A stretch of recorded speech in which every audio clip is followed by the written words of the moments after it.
Monster Tech is doing a giveaway on my channel. Stick around for details on how you can win. Playing Star Citizen often feels like an abusive relationship. It takes a lot of patience, it's extremely rocky, and you're often left wondering why you don't just leave it all behind.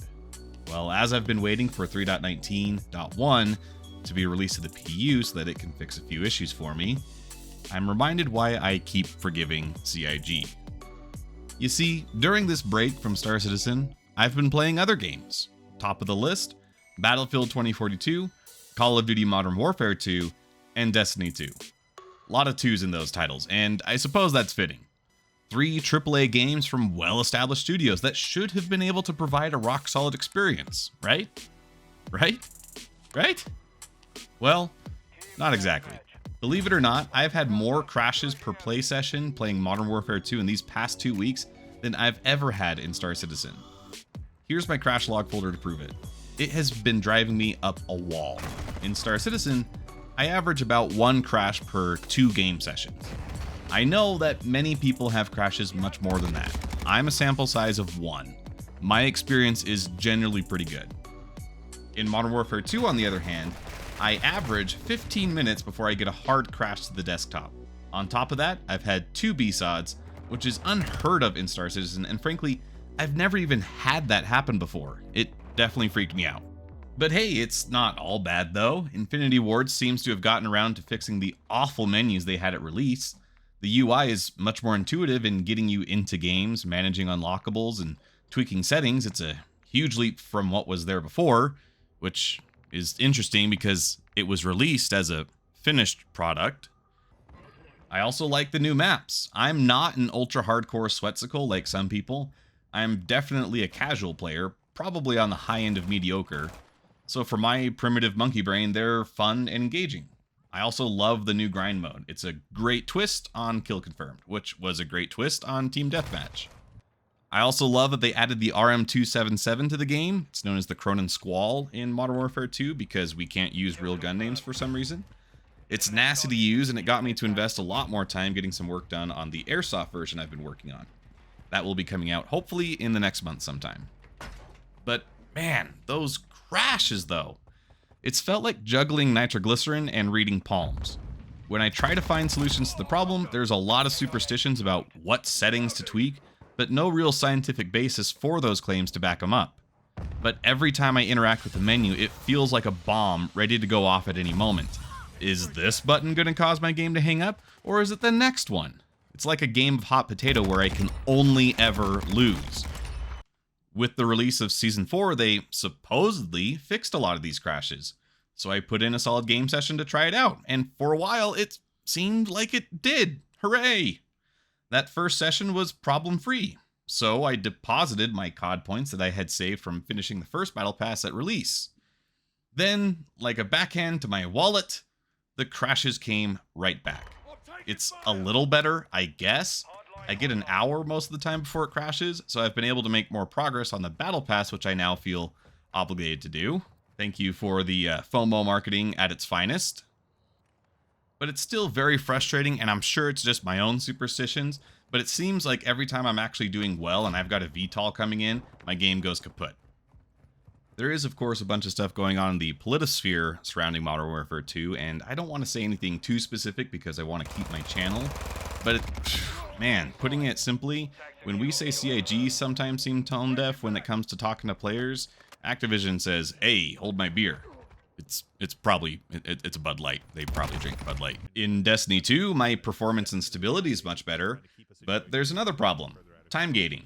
I'm definitely the kind of player that, if given the choice, would grind through an entire season's worth of content in a week. Bungie doesn't like that because if they can get me to come back more frequently, it's more likely that I'll spend money. Which, I'm a sucker for cosmetics, so if I wasn't already suckling CIG, then I probably would.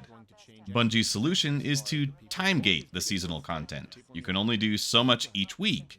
That's fine, I guess, but since all I care about in Destiny is raids and story content, it doesn't leave me with a whole lot to do with my time. So I get the 1 session per week out of Destiny 2, and that's really just about it. Battlefield 2042 is much worse when it comes to content. All three of these games have their own version of a battle pass, but out of the three, I find 2042's pass to be the least compelling. It could be due to a lack of real-time investment, but I find 2042's progression to be unnecessarily fragmented and confusing, not to mention empty. A lot of this comes down to the severe lack of content at release. The Battle Pass attempts to compensate somewhat, but it can't really fix the poor foundations. Can't really paint a masterpiece without a canvas, right? I could talk a lot about the issues still present in Battlefield 2042. Giving them as much credit as I possibly can, they have changed a lot about the initial game to bring it more in line with what players expect from a Battlefield title. But man, they made so many missteps that there is still such a long way to go. I still can't get over the fact that with their efforts to cash in on operators like we see in Warzone, they made it so that everybody on both teams share the same DNA. It's so jarring to be playing as the medic grandma and run up on my doppelganger only to get shot in the face. Seriously, what were they smoking when they thought that it was a good idea to use the same character models with the slightest of visual tweaks for both teams? The reason why I feel justified in being much harsher on these three titles is very simple. They are all finished releases from major studios. Each of them charged me $60 for the base game with the promise of a finished product, and what I got instead was a slap in the face. The reason I continue to forgive CIG is that at least they acknowledge that it's not a complete project. Sometimes they definitely do hide behind that alpha title a little too much. But at the very least, I know that they are still working on the game and committed to making it better. They could definitely do a lot more in the way of transparency. Sometimes it feels like they are couching their words to not affect sales, when what we really need is some more honest introspection. At the same time though, this is what you get from Infinity Ward in the way of bug fix communication. Some of these tiles here are still from release. Are they even really checking this like they should? We have this expectation from CIG because we're already behind the scenes that we should know every detail, and I don't think that that's an invalid perspective. We're still funding this project, and so as stakeholders in some sense, we do have a right to know where our money is going. But on the flip side, the communication about issues in these other titles feels like the Pony Express compared to what is expected. Slow, sporadic, and inconsistent. And while I've been playing Modern Warfare 2, I've been having all these crashes, and I have no idea when they're going to fix them, or if they even will.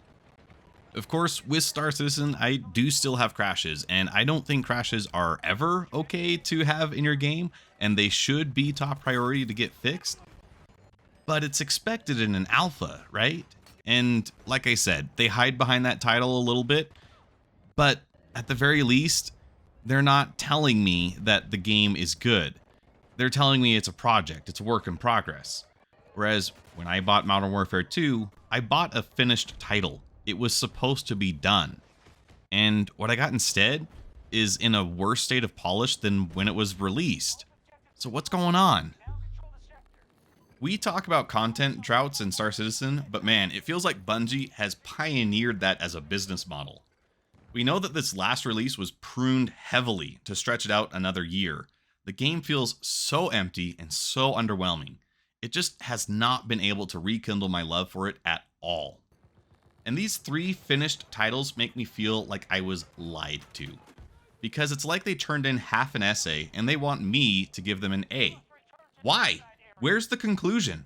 Where's the arguments? This isn't finished.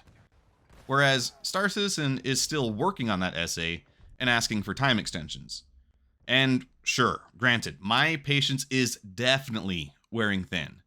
But what I've seen of it makes me feel like it's going to be great. But there's literally nothing else to do but to wait on it. It's like that adage that probably wasn't actually said by Shigeru Miyamoto.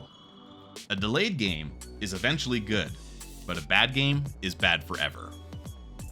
Ladies and gentlemen, this is the end of the video.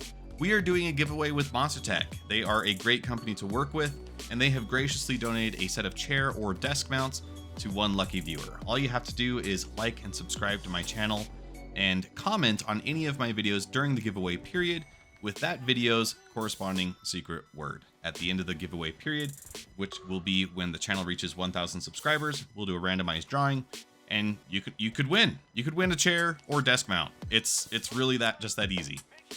Monster Tech makes fantastic products. I really like them. They're really strong. I mean, the products are, that is, but you know, probably the employees too. I mean, they're carrying around all these heavy aluminum extrusions. They're probably all jacked. I don't know, but basically they're a great company. I really like their products. I really like what I've gotten from them, and I think it's really cool that they're sponsoring the channel. So like and subscribe, comment on this video with the corresponding secret word, which today is going to be the title of the games that you are playing in addition to Star Citizen.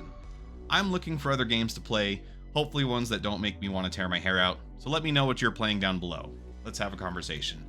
And until next time, this is Odd Job Entertainment, signing off.